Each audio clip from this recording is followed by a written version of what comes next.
అందరికీ నమస్కారం. తేజస్వి తెలుగు కథలకు స్వాగతం.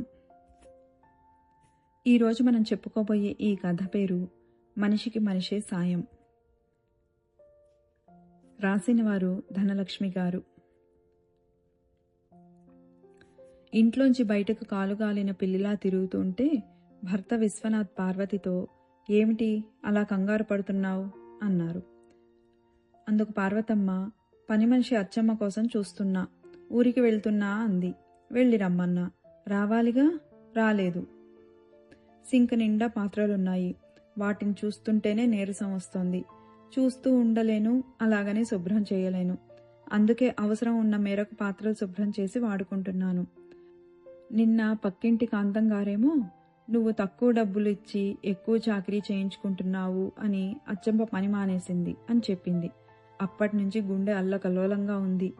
అచ్చమ్మ రాకపోతే ఉదయం ఇల్లంతా చీపురు పెట్టాలి, రోజు తడిగుడ్డ పెట్టాలి, టిఫిన్ కాఫీ పాత్రలు శుభ్రం చేయాలి, బట్టలు ఉతకాలి, మధ్యాహ్నం భోజన పాత్రలు, సాయంత్రం టీ పాత్రలు శుభ్రం చేయాలి, వారానికో రోజు బూజులు దులపాలి, పండగలకు పబ్బాలకు రెట్టింపు పనులు, ఇంటికి చుట్టాలొస్తే రెట్టింపు పని.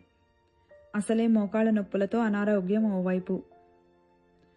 కొడుకు కోడలు పిల్లలు వస్తే రోజుకు 3 రకాల వంటలు, కూతురు అల్లుడు మనవళ్ళు వస్తే మరింత పనులు. అన్నీ గుర్తుకొస్తే కళ్ళు తిరిగి నీరసం ఆవహించి శోష వచ్చేలా ఉంది. ఇంతేనా? ఇవే కాకుండా చిన్న చిన్న పనులకు ఏ 10 20 ఇచ్చి ఇరుగు పొరుగు వారు పనిచేయించుకుంటూ ఉంటారు. వాళ్ళు అచ్చమ్మకు పని మానేయమని చెప్తూ ఎక్కడా లేని సానుభూతి ఒలగపోస్తూ ఉంటారు. అయినా అచ్చమ్మ మనల్ని వదిలిపోదు. ఈసారి ఎందుకో భయం వేస్తోంది, ఎక్కడ పని మానేస్తుందో అని. అసలే వెన్నుపూస ఆపరేషన్ జరిగిన మనిషిని, ఇన్ని పనులు ఎలా చేసుకోను? పైగా నమ్మకమైన పని మనుషులు దొరకడం లేదు. అసలే కాలాలు బాగలేవు. మనుషుల మైండ్ అంతా చాలా వరకు డబ్బు పిచ్చితో కలుషితం అయిపోయింది. దొంగలతో భాగస్వామ్యమై ప్రాణాలు కూడా తీసేస్తున్నారు అంది పార్వతమ్మ గారు. భార్య కష్టం కొన్ని రోజుల నుండి చూస్తున్న వాడైనందుకు విశ్వనాథ్ వంటగదిలో నుంచి 2 వేడి కాఫీ కప్పులతో వచ్చి ఒకటి పార్వతమ్మ గారికి ఇచ్చి తను తాగి బస్టాండ్కు బయలుదేరి వెళ్ళిపోయాడు. ఇంతలో పార్వతమ్మ గారికి వాకిట్లో నడుచుకుంటూ తాంబూలం నమలుకుంటూ అమ్మా అమ్మా అంటూ వస్తూ కనిపించింది 25 ఏళ్ల పని మనిషి అచ్చమ్మ. పార్వతమ్మ గారికి తన పనులు తప్పించే సాక్షాత్ ఆ దేవతే తన ఎదుట ప్రత్యక్షమైనట్లు అనిపించింది. అచ్చమ్మ వస్తూనే సంజాయిషీగా, మా చిన్నమామయ్య చనిపోయాడమ్మా, అందుకే దినాలైపోయే వరకు మీ ఇంటి గడప తొక్కకూడదని ఇటువైపుకి రాలేదు. నా ఫోన్ పోయిందమ్మా, మీ నంబర్ అందులోనేగా ఉంది, పనిలోకి రాలేను అని విషయం చెప్పడం కుదరలేదు, ఏమీ అనుకోకండమ్మా అంటూ గబగబా తన పనుల్లో పడింది.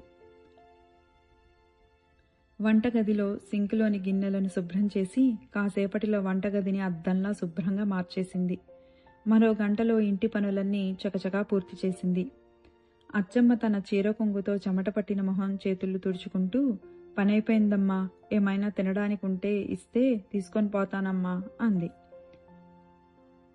అప్పుడు పార్వతమ్మ గుడిలో అన్నదానం కోసం బెంగళూరులో సాఫ్ట్వేర్ ఇంజనీర్గా పనిచేస్తున్న ఆమె కూతురు శృతి ఇచ్చిన 10,000 రూపాయలను అచ్చమ్మ చేతిలో పెట్టింది.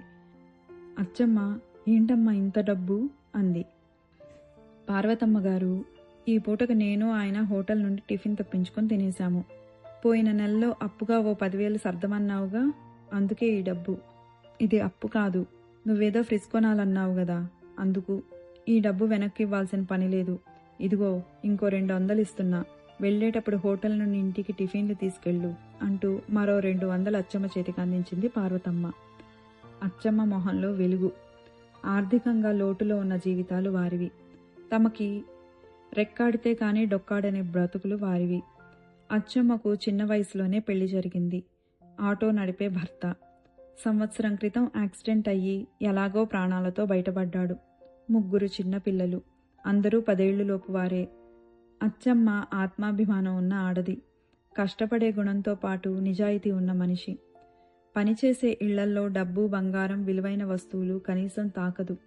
నీతిగా తన కష్టాన్ని నమ్ముకొని బ్రతికే మనిషి.